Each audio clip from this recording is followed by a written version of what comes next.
We were asked to investigate what happened when a 16-year-old boy presented himself as homeless at Dover Council, and we found that both Dover Council and Kent County Council failed in their duties to this young man. Kent County Council should have dealt with him as a child in need, they should have assessed him, and they should have provided accommodation and other support for him. They didn't do that because Dover Council didn't refer the boy to them, and they didn't respond to telephone calls that they got from a youth centre manager who was supporting Jay.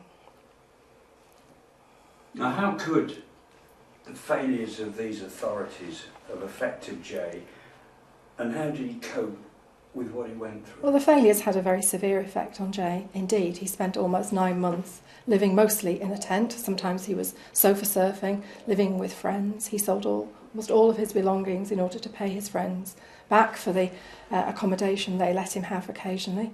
He lost contact with his daughter, who he wanted to, and his health, both mental and physical, suffered. He was often wet, his feet deteriorated, and he suffered a great deal of stress.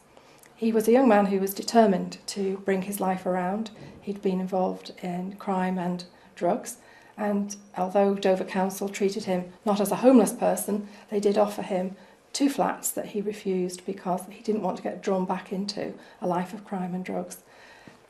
If he hadn't been so resilient, and if it hadn't been for the help and support that was given to him by the Voluntary Youth Centre, he could have been in a terrible spiral of decline.